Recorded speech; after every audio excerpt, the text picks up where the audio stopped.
सो नया chapter start किया हमने। इंट्रोडक्शन दे रहा हूं। एक बड़ा पोर्शन है फिजिक्स का, that is called mechanics. 11th जो पूरा है, मैक्सिमम पार्ट जो पढ़ना है पूरे 11th में, वो यही है, मैकेनिक्स। इसको दो पार्ट कर दिया। वन इज कॉल्ड काइनेमेटिक्स, दूसरा कहते हैं डायनामिक्स। ये छोटा है, ये बहुत बड़ा है, इसमें बहुत सारी चीजें आएंगी। Newton's law of motion, friction, centre of mass, rigid body dynamics, rotational motions कर सकते हैं, SHM simple harmonic motion, periodic motion होता है, ऑसिलेटरी मोशन होता है, ग्रेविटेशन, ये सारा इसमें आएगा। आ रहा है समझ में? तो ये पूरा मतलब 11th का जो बचा हुआ पोर्शन है लगभग इसी में है सब। एक दो टॉपिक और अलग से पढ़ा सकते हैं 11th में। बचा ये काइनेमेटिक्स, ये अभी हम लोग डिस्कस करेंगे।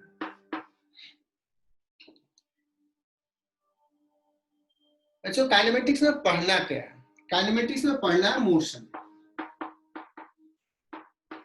Motion of a body. Body move कर रहा है, बॉडी का कुछ वेलोसिटी होगा, बॉडी का कुछ एक्सलेशन होगा, बॉडी का डिस्प्लेसमेंट होगा। ये सारे टर्म्स तुमने पहले सुना होगा,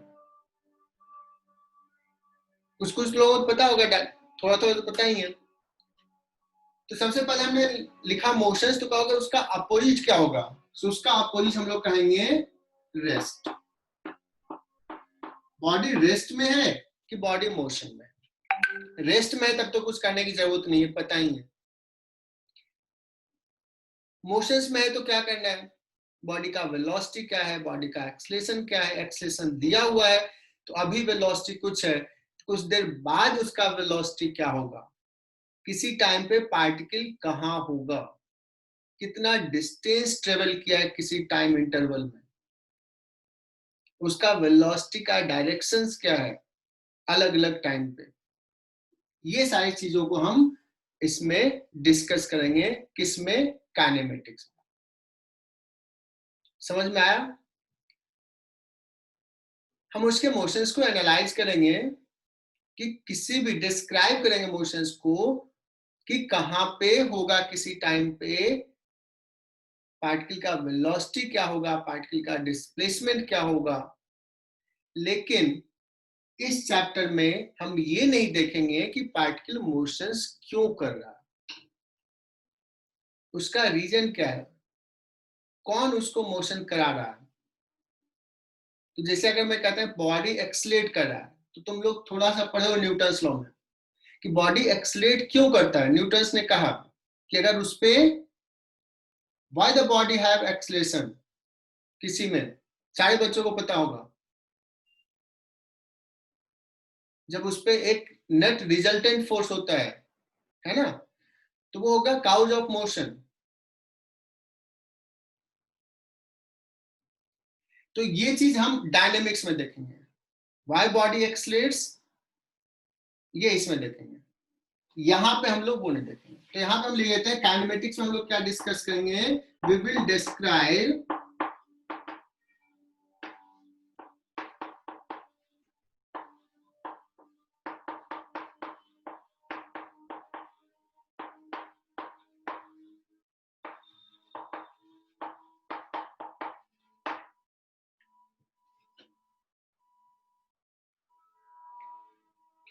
तो ये लिख लो स्टेटमेंट।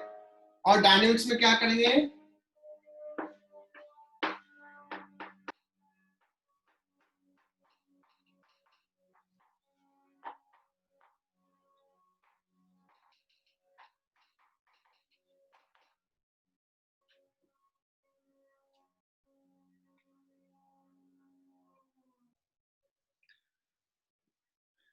बच्चों मैंने अभी समझाने की कोशिश कर रहा था कि कोई भी बॉडी रेस्ट में है या मोशन में है, ये इस पे भी डिपेंड करता है कि उसको हम किस फ्रेम ऑफ रेफरेंस से देख रहे हैं। तो मैंने एक एग्जांपल लिया कि let's there is a train,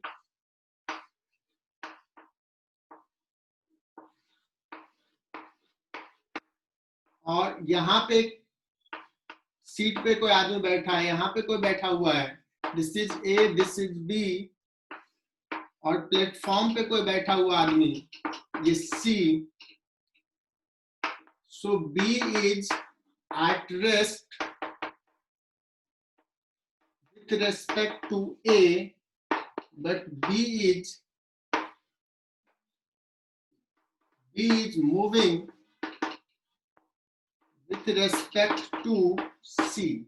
Is it clear to all? किसी को कोई दिक्कत इसमें? Yes.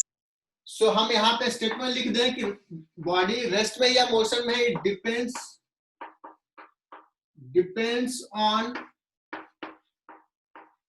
Frame of reference. सारे बच्चे ये स्टेटमेंट लिखेंगे। और इस कंपार्टमेंट में एक आदमी है डी, जो ऐसे मूव कर रहा है, चल रहा है, ट्रेन में चल रहा है, तो ये आदमी देखेगा डी का कुछ मोशन में है, रेस्ट में नहीं है। ये भी देखेगा डी रेस्ट में नहीं है, इसको भी मोशन में दिखेगा। मोशंस अलग होगा, वेलोसिटी अलग होगा। तो किसी भी बॉडी का मोशंस उसके actual movement as well as किस फ्रेम से देख रहे हैं, दोनों पे डिपेंड करता है, दोनों का कंबाइंड प्रॉपर्टी। बी बैठा था, इसको बी देखा रेस्ट में, ट्रेन के रेस्पेक्ट में देख रहा है, और डी देखा मोशन में, बिकॉज डी मूव कर रहा है उसके रेस्पेक्ट। ये छोटी सी बात थी, बस एक्सप्लेन कर दिया। ये स्टेटमेंट जो मैंने लिखा था सारे बच्चों के नोटबुक में होना चाहिए।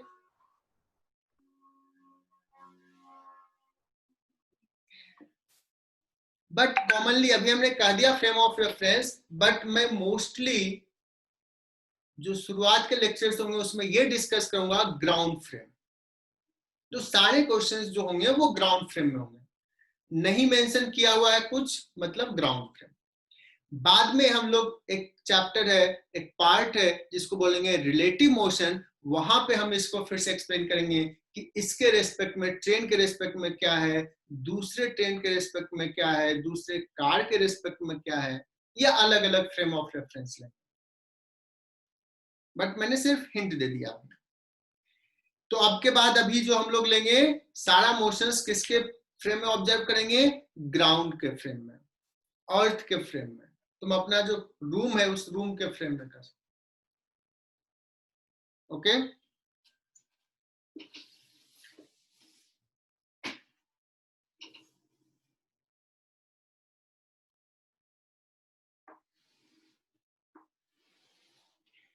तो जो फ्रेम ऑफ रेफरेंस है उसको मैं कोऑर्डिनेट सिस्टम में बना देता हूं, एक्स एक्सिस, वाई एक्सिस, तीसरा जेड एक्सिस भी होता है।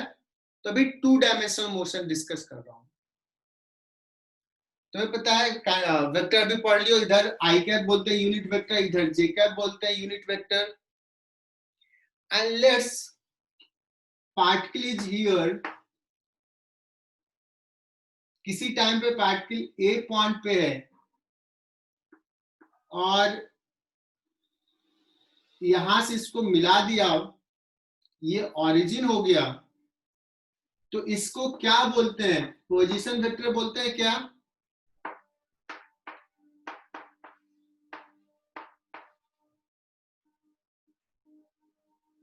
ये हो गया, ये जो वेक्टर हो गया R1 OA, that is called position vector of a. मैं कह रहा हूं कि ये t इक्वल टू 0 पे है, मतलब अभी जब देखना शुरू किए तो कहेंगे इनिशियल पोजीशन वेक्टर। और कुछ देर बाद, मान लो 5 सेकंड बाद तुमने देखा कि ये यहां पे है, ये पार्टिकल यहां से अभी यहां था, कुछ देर बाद तुमने देखा यहां पे है,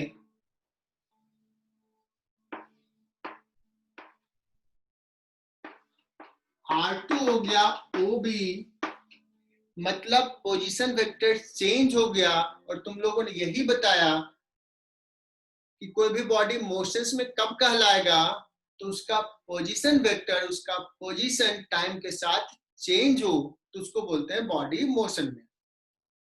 तो अभी देखो यहां पे आ गया, इसको बोलेंगे final position.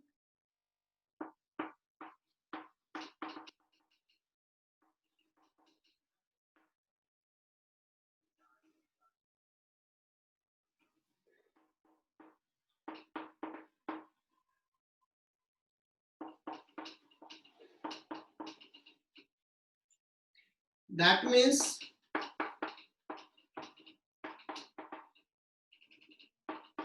particle is in motion. Particle motion में. So now we will define a term that is called displacement. अगर मोशन में है तो उसका कुछ होगा डिस्प्लेसमेंट। पहला टर्म में बता रहा हूं फिजिक्स काइनेमेटिक्स का। डिस्प्लेसमेंट क्या होता है? Displacement displacement is initial position से फाइनल पोजीशंस को मिला दो स्ट्रेट लाइन से, फॉलोड बाय एन एरो। देखो ये देखो, समझो, लैंग्वेज पे ज्यादा ध्यान मत दो। यहां पे देखो, दिस इज कॉल्ड डिस्प्लेसमेंट। क्या हो जाएगा? इनिशियल से फाइनल को मिला दिया, स्ट्रेट लाइन से वेक्टर बना दिया, इसी को बोलते हैं डिस्प्लेसमेंट वेक्टर। सो डिस्प्लेसमेंट हमने बताया क्या है बच्चों? This is A vector quantity. इसका एक मैग्नीट्यूड है, इसका एक डायरेक्शन। क्लियर?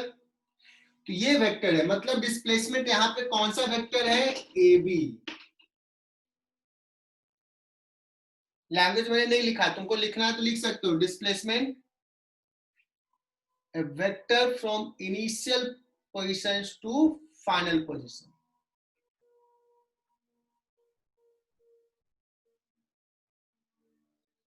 अगर मैं इसमें देखूं कि ये वेक्टर को कैसे लिख सकते हैं तो देखना, सारे बच्चे ध्यान देना, वेक्टर पढ़ चुके हो। O a plus a b is equal to o B.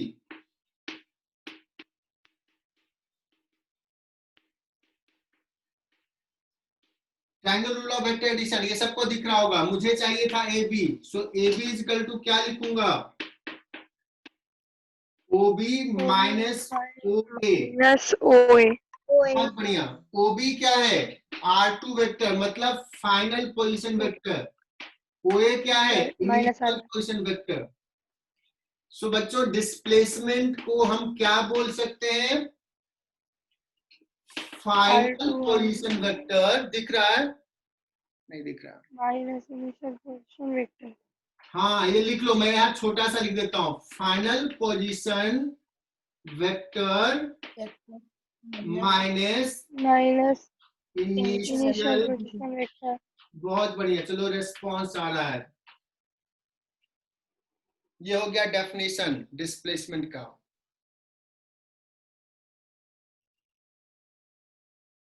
Displacement एक वेक्टर क्वांटिटी है। इसका मैग्नीट्यूड क्या होगा? दोनों पॉइंट इनिशियल और फाइनल के बीच का शॉर्टेस्ट डिस्टेंस। ये दोनों पॉइंट के बीच का डिस्टेंस का मतलब होता है शॉर्टेस्ट डिस्टेंस।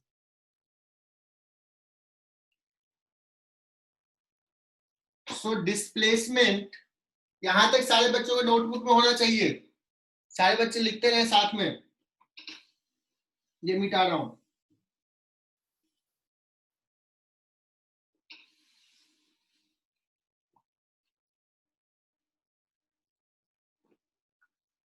और मैं रेस्पॉन्स चाहूंगा, तुम लोग बहुत एनर्जेटिक बच्चे हो, रेस्पॉन्स करते थे पहले और अभी भी करना है। क्लास में रेस्पॉन्सिव रहोगे तो मजा आएगा। इंटरेक्शन होना चाहिए। तो बच्चों, अभी हम लोग अगर पूछे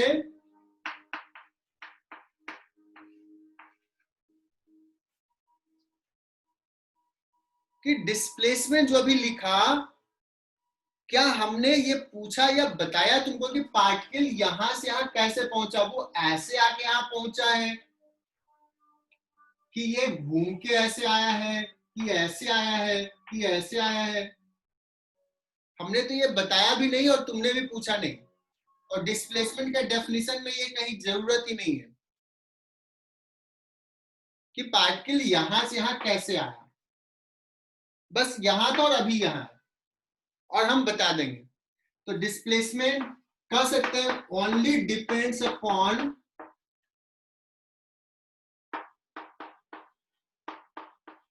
initial and final position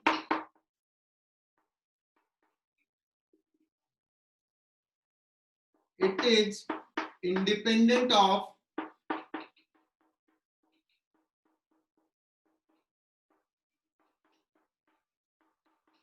path followed। क्या लिखा? Displacement only depends on initial and final position, it is independent of कि कौन सा पाथ से आया है, कैसे आया है, इससे कोई मतलब नहीं है। बहुत ही छोटा सा डेफिनेशन। अथर्व लोकर क्लियर हुआ?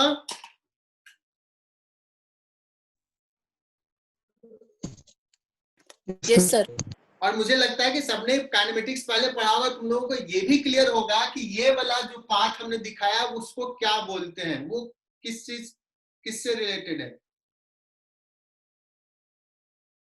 एक डिस्टेंस पढ़े, एक और कुछ पढ़े होगे। डिस्टेंस। हाँ, डिस्टेंस। हम उसको डिस्टेंस सिर्फ नहीं बोलते, हम उसको बोलते हैं डिस्टेंस ट्रेवल्ड। ठीक है ना? तो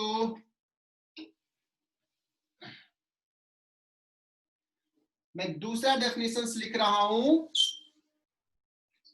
अगर पार्टिकल मोशंस में है तो उसका कुछ डिस्प्लेसमेंट होगा, उसका कुछ हो सकता है डिस्टेंस। सिर्फ डिस्टेंस का मतलब होता है दो पॉइंट के बीच का डिस्टेंस, इसलिए मैं इसको ऐसे बोलता हूं डिस्टेंस ट्रेवल। आईआईटी भी पूछता है, मेडिकल वाले भी पूछेंगे तो ऐसे रहेगा। डिस्टेंस ट्रेवल्ड क्या है? तो मैं पहले एक एग्जांपल लेता हूं। तुम अपने घर से निकले रेजोनेंस की क्लास के लिए, बाइक स्कूटी लिया तुमने, है ना? और घर पे अभी देखा कि स्टार्ट करते समय उसका स्पीडोमीटर के पास कुछ दिखा रहता है कि अभी इतना किलोमीटर चला है। वहां से गए, सेंटर आए रेजोनेंस, वहां से क्लास किया, फिर वापस घर आ गए। अगर मैं फिजिक्स के भाषा में पूछूं कि बताओ तुम्हारा डिस्प्लेसमेंट क्या है, जब फाइनली घर पहुंच गए, कहोगे पहले भी घर पे था, अभी भी घर पे है, जीरो है। जीरो। लेकिन जो वहां पे दिखाता है कि कितना किलोमीटर चला है, वो वाला सेक्शन में जीरो नहीं दिखाएगा। उस सेक्शन में तो दिखाएगा कि तुमने 20 किलोमीटर चला है, 10 किलोमीटर चला है। तो वो जो 10 किलोमीटर दिखा रहा है ना, वो है तुम्हारा distance travelled. Distance travelled actually क्या होता है कि यहां से अगर यहां चला तो ये अगर ऐसे गया है तो ये पूरा path length of the path. अगर ऐसे गया है तो ये लेंथ, ऐसे गया है तो ये लेंथ। तो डिस्टेंस ट्रेवल क्या है? Path length.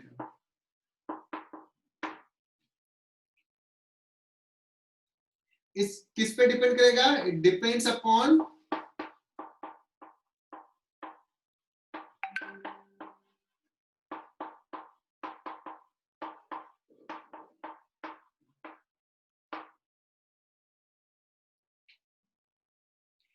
क्या डिस्टेंस ट्रेवल किसी का कभी कम हो सकता है? एक बार अगर 10 मीटर हो गया तो फिर 10 मीटर से कम नहीं हो सकता है। या तो वो रुक गया तो मतलब कांस्टेंट रहेगा या बढ़ेगा ही। डिस्टेंस ट्रेवल कभी घटेगा नहीं। Is it clear? डिस्प्लेसमेंट, मान लो कोई पार्टिकल यहाँ पे, ये यहां से यहां गया, फिर यहां से यहां वापस आ गया, डिस्प्लेसमेंट जीरो हो जाएगा, लेकिन डिस्टेंस ट्रेवल जीरो नहीं होगा।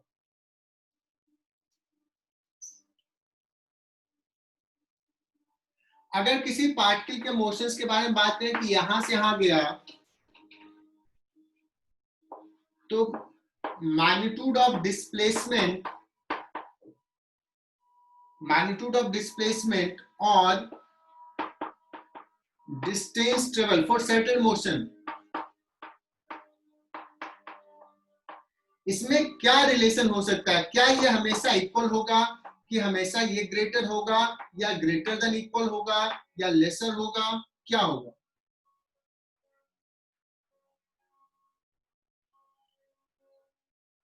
यहाँ पे मैं कौन सा साइन पुट करूं, magnitude of displacement and distance travel में?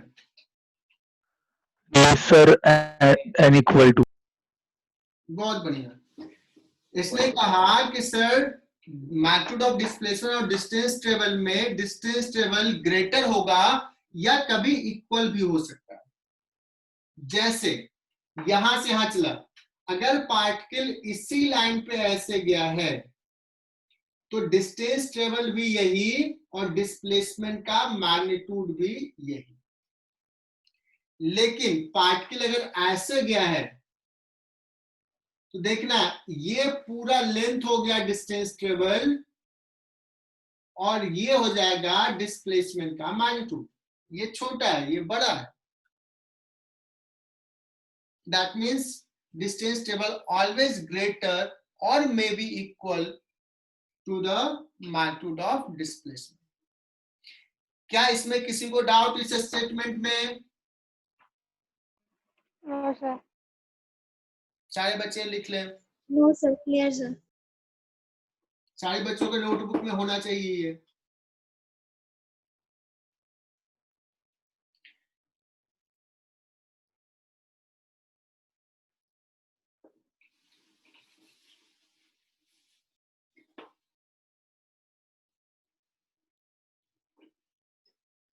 तो देखो हमने थ्योरी पढ़ा दिया, बहुत स्लोली जा रहा हूं मैं, एकदम ध्यान से एक एक पॉइंट्स में बता रहा हूं।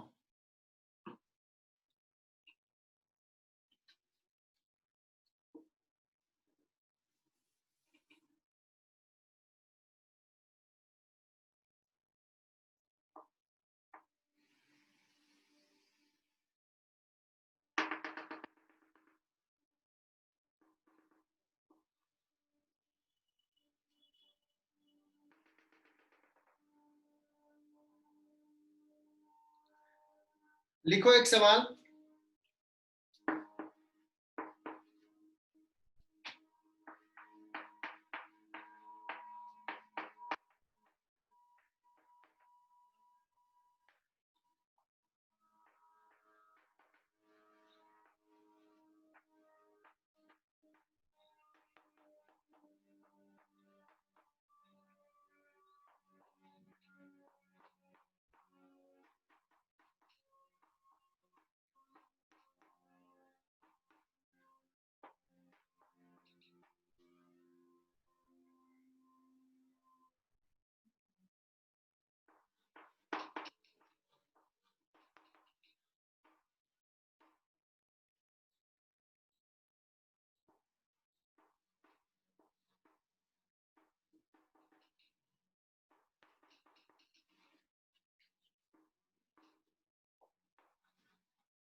बहुत छोटा सा सवाल ले रहा हूं।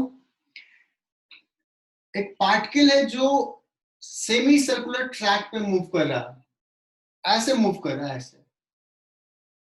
या तुम कभी किसी पार्क में जाते हो जिसका सर्कुलर ट्रैक है, तो तुम दौड़ते हो, जॉगिंग करते हो, तो ऐसे जॉगिंग करते हुए जाओ। स्टार्टिंग में t इक्वल टू 0 पे यहां पे हो, ए पॉइंट पे, एंड देन चलते चलते चलते बी पॉइंट पे पहुंच गया। फाइंड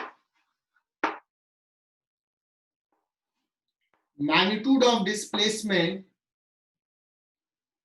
ये शॉर्ट में लिख दिया, magnitude of displacement for the motion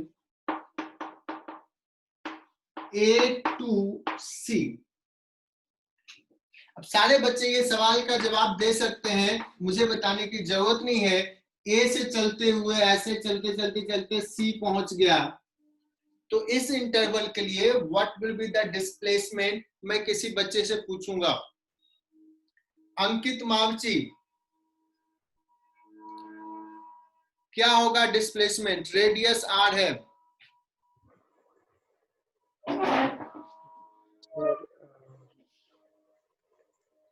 Nikita ने बहुत सही आंसर बताया। और कोई? प्रथमेश यादव, महक मोदी, ये क्या लिख दिए? एंगल थोड़ी मैं पूछ रहा हूं।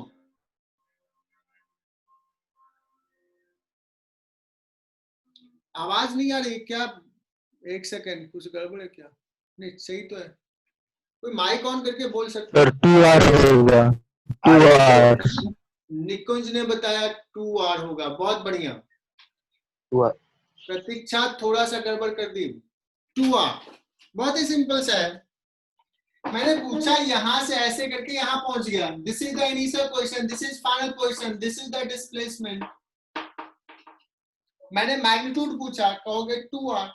अगर मैंने सपोज इसको एक्स एक्सिस बोल दिया और इसको वाई एक्सिस बोल दिया, अगर हमने ये रेफरेंस ले लिया है और मैं पूछूं व्हाट इज डिस्प्लेसमेंट, तो तुम कहोगे 2 R J cap, isn't it? 2 R J cap. Magnitude यहां पूछा तो इसका आंसर हो जाएगा 2 are.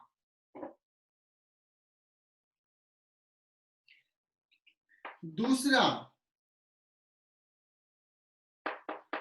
for motion A to C, what is distance traveled?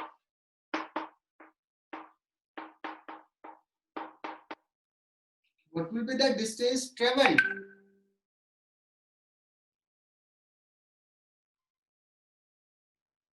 तुम कहोगे कि सर ये है डिस्टेंस ट्रेवल, ये पाथ, और ये कितना होता है पाथ, पता है तुम्हें? हाफ ऑफ द सर्कमफ्रेंस है, पाई आर। हाँ। और मैंने ऐसे बताया भी था कि ये कैसे लिखते हैं, तो ये पूरा एंगल है पाई, तो आर्क लेंथ होता है L equal to theta into r, तो हो जाएगा पाई आर। ऐसे ही बोल सकते हैं। कुछ बच्चे इसको बोलते हैं 2 पाई आर होता है पूरा, उसका हाफ करना है। चलो एनी फिर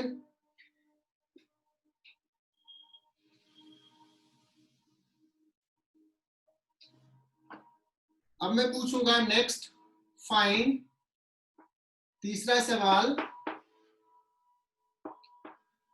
मैग्नीट्यूड ऑफ डिस्प्लेसमेंट। ये जिससे मैं पूछूंगा वो बताएगा magnitude of displacement for the motion A to B क्या होगा?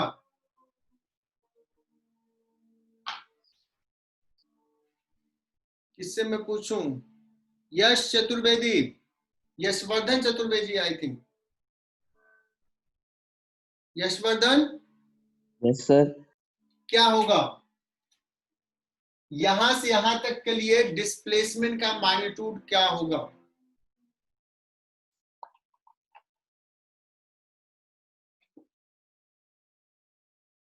अरे बोल दो, तुम्हें आता है, मुझे पता है,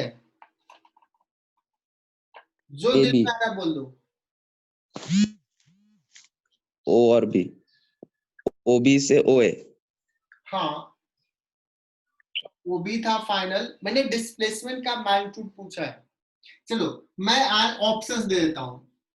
ए ऑप्शन आर, बी ऑप्शन, या पहला ऑप्शन आर, दूसरा ऑप्शन 2 आर, तीसरा ऑप्शन 3 आर, चौथा ऑप्शन √2 आर, पांचवा ऑप्शन √3 आर। बताओ कौन सा ऑप्शन करेक्ट है? First sir. First sir. First first. First correct है। सारे बच्चे, यार तुम लोग मतलब अभी क्लास में फोर्थ ऑप्शन, गंडे से ना। फोर्थ ऑप्शन है sir. Fourth option sir, fourth option है। फोर्थ ऑप्शन है सर। 2-4 बच्चे तो हैं। Fourth is correct. अब जिसने फर्स्ट को इतना प्यार किया वो बताएं कि क्यों इससे प्यार था, फर्स्ट ऑप्शन क्यों कहा? डिस्प्लेसमेंट ए से बी मैंने क्या कहा, इनिशियल और फाइनल पोजीशंस पे डिपेंड करता है। This is initial, this is final. यहां से सीधे देखो, इसको मिला दो, दिस इज द डिस्प्लेसमेंट। हमने पूछा ये मैग्नीट्यूड क्या है, ये आर दिख रहा है क्या? आर तो ये है r. What is this? This is Hypotenuse. Hypotenuse. है ना? Is it clear? √2r, किसी को डाउट है क्या √2r में? अमृता? No, sir. ये दिख तो रहा है, यही तो है ये, और ये तुम्हें पता है कितना है। लेकिन थोड़ा और सिस्टमैटिक तरीके से मैं इसको सॉल्व कर देता हूं कि y√2r वेक्टर फॉर्म से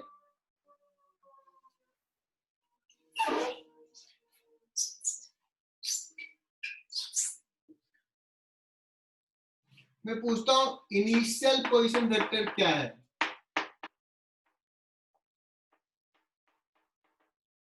और मैंने रेफरेंस ले लिया है, इसको ओरिजिन ले लिया, इसको एक्स एक्सिस वाई एक्सिस। देखो this is initial position vector, ओए है। ओए को मैं लिख सकता हूं r माइनस जे कैप, ओए को लिख सकता हूं r माइनस जे कैप। वेक्टर पढ़ चुके हो बच्चों? फाइनल पोजीशन वेक्टर, देखते हैं कौन बच्चा बताता है। फाइनल पोजीशन वेक्टर हो गया OB, ये वाला वेक्टर। किसका नाम लूं? नहीं सॉरी, क्या लिख? R I cap. बहुत बढ़िया। हमने डिस्प्लेसमेंट क्या बोला था? Final minus initial. इतना प्यार से पढ़ा रहा हूं। What is final position vector? RI cap minus what is initial position vector? R minus J cap. तो अगर कोई पूछा, ये कोऑर्डिनेट सिस्टम दे दिया, मतलब एक्सिस बता दिया है, डिस्प्लेसमेंट वेक्टर अगर लिखना है, ये वेक्टर हो जाएगा RI कैप प्लस हो जाएगा j cap. This is the value. अगर मैं पूछूं डिस्प्लेसमेंट का मैग्नीट्यूड,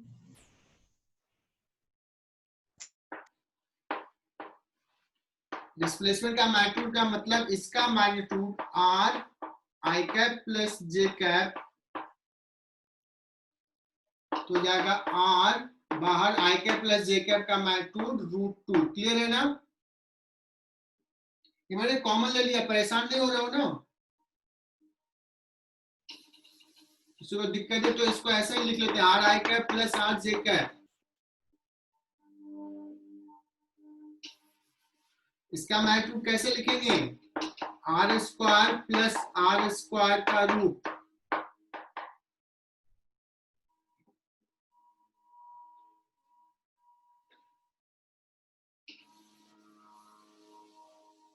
आई होप कि लिख ली होगी, मैंने मिटा रहा हूं।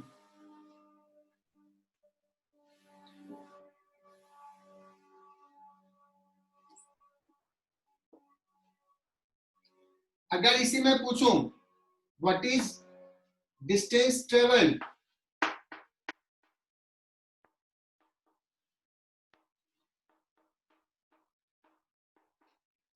डिस्टेंस ट्रेवल अगर पूछा जाए तो कहोगे कि सर ये वाला पार्ट है, ये तो ये कितना है? ये एंगल हो गया π/2 इंटू r। तुम लोग लिखोगे कि 2πr का 1/4, मैं लिखूंगा थीटा इंटू r। चलो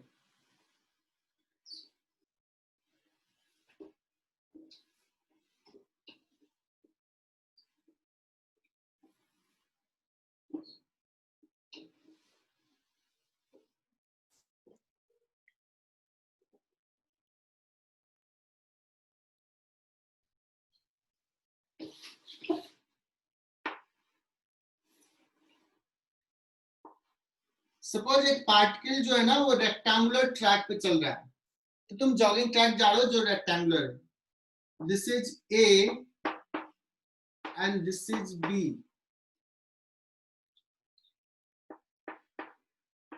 ट्रैक का नाम दे दिया ABCD।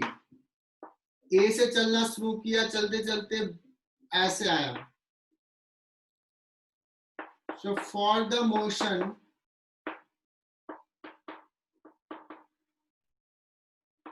ABCD, ए से बी, बी से सी, सी से डी, इस मोशंस के लिए what is displacement, what is distance travelled?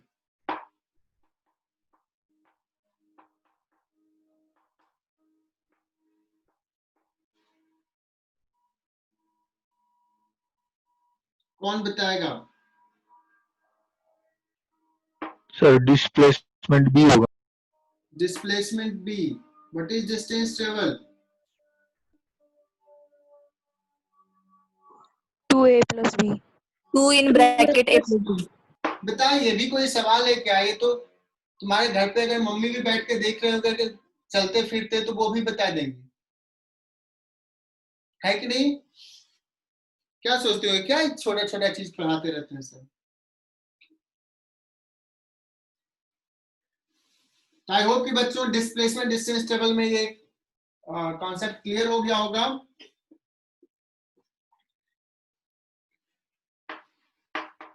Displacement हमने बताया था final position vector minus initial position vector, और बच्चों ये इसको हम लोग बोलते हैं डेल्टा आर। डेल्टा का मतलब होता है चेंज।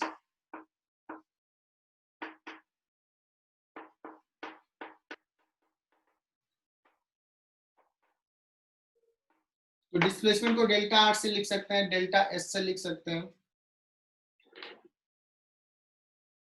अब आगे बढ़ते हैं, नेक्स्ट कॉन्सेप्ट वेलोसिटी। अच्छा, थोड़ा सा और बात कर लेते हैं।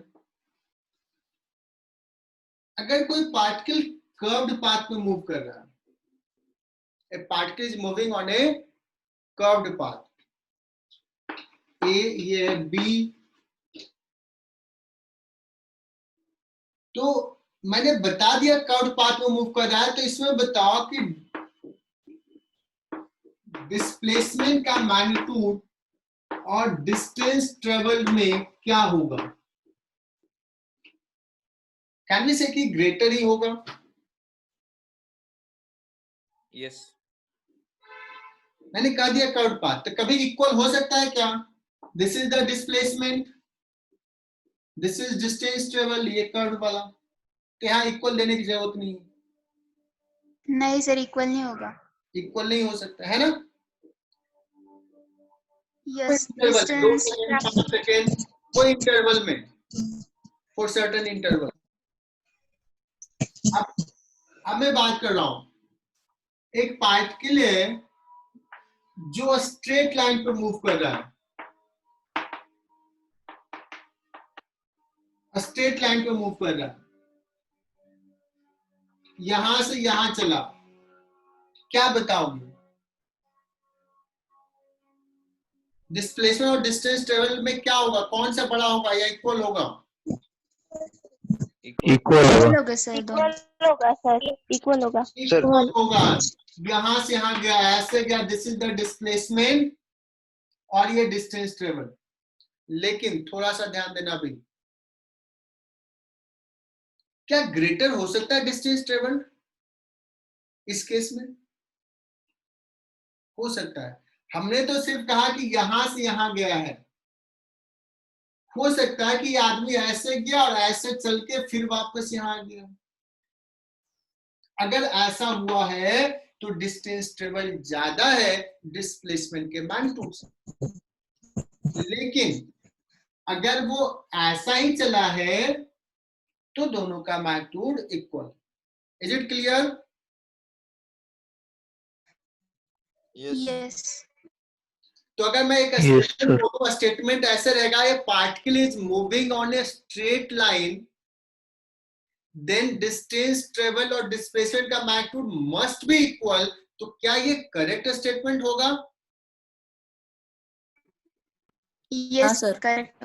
Yes sir. मैंने सिंपली कहा है particle moving No, on a sir. Straight line, it No, sir. Displacement का मैग्नीट्यूड और distance travel No, must be equal. No, false होगा। फॉल्स हो जाएगा, क्योंकि ये आगे जाके वापस स्ट्रेट लाइन पे मूव कर रहा है। लेकिन कह दूं कि एक particle is moving on a curved path, then distance travel must be greater than magnitude of displacement, must be. सही है सर अभी। अगर मैं कहूं कि पार्टिकल हाँ, is sir. on a straight line or in that time of interval they have not changed their direction of motion, particle has not changed their direction of motion, particle straight line पे चल रहा है और direction of motions भी change नहीं किया है। अब मैं क्या बोल सकता हूं, डिस्प्लेसमेंट और डिस्टेंस ट्रेवल मैग्नीट्यूड में इक्वल होगा, मस्ट बी। Yes sir. तो सारे बच्चों के लिए Yes, sir. कब दोनों इक्वल होगा, दो कंडीशन, पहला कि स्ट्रेट लाइन पे चले और दूसरा उस टाइम इंटरवल में अपना डायरेक्शन ऑफ मोशन चेंज नहीं किया है। क्योंकि देखो यहाँ पे क्या हुआ था, ये ऐसे जा रहा था, पहले ऐसे गया, बाद में ऐसे आ रहा है, डायरेक्शन ऑफ मोशन चेंज हुआ है, इसलिए अलग हो गया। लेकिन अगर कोई पार्टिकल जा रहा है, ऐसे जा रहा है, रुक भी गया, थोड़ा देर आराम किया, खाना पीना खाया, फिर गया, है ना, लेकिन इधर ही जा रहा है, तो डिस्प्लेसमेंट और डिस्टेंस ट्रेवल इक्वल होगा। Is it clear? Harshal Mahajan? Yes sir. Yes, sir. चलो अब मैं Sir. बात करता हूं, कोई कर्व पाथ पे चल रहा है, देखो ये डिस्टेंस ट्रेवल डिस्प्लेसमेंट का मैग्नीट्यूड है और ये डिस्टेंस ट्रेवल है, दोनों अलग है। अगर मैं इंटरवल ये ले लिया, इतना बड़ा इंटरवल लिया, तो ये हो जाएगा डिस्प्लेसमेंट का मैग्नीट्यूड और ये हो जाएगा डिस्टेंस ट्रेवल। अगर मैं इंटरवल छोटा ले रहा हूं, और छोटा और छोटा और छोटा, बहुत ही छोटा, बहुत ही छोटा, मतलब डेल्टा आर नहीं कह करके डी आर बोल देता हूं, तो उस केस में बहुत ही छोटा, मतलब time interval is very very small, dt time interval में क्या बोलेंगे, डिस्प्लेसमेंट और डिस्टेंस ट्रेवल दोनों कैसा होगा मैग्नीट्यूड में, Equal होंगे। इक्वल ऑलमोस्ट इक्वल होंगे सर। हो जाएगा जब हम बहुत ही छोटा लिया, इनफाइनिटेसिमली स्मॉल, है ना। अदरवाइज कोई टाइम इंटरवल रहेगा तो ग्रेटर होगा डिस्टेंस ट्रेवल। क्लियर ये स्टेटमेंट? अगर मैं पूछूं कि डिस्प्लेसमेंट का डायरेक्शन किधर होगा, तो डिस्प्लेसमेंट का डायरेक्शन जो होगा, डिस्प्लेसमेंट का डायरेक्शन वो पाथ के टेंजेंशियल होगा। कब? जब बहुत छोटा ले रहे हैं।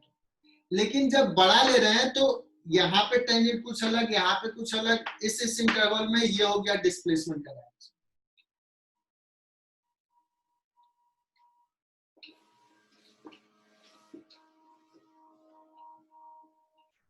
अब मैं बात करता हूं वेलोसिटी।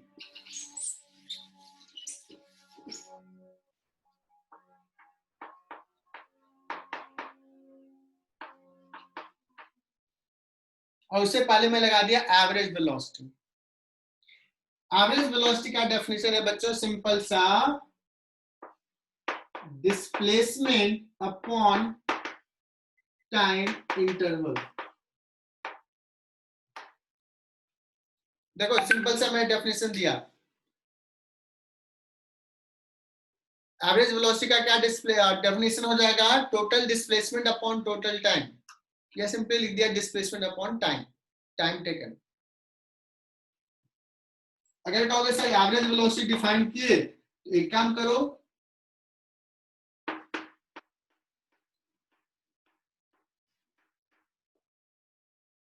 एवरेज स्पीड का क्या डेफिनेशन होगा,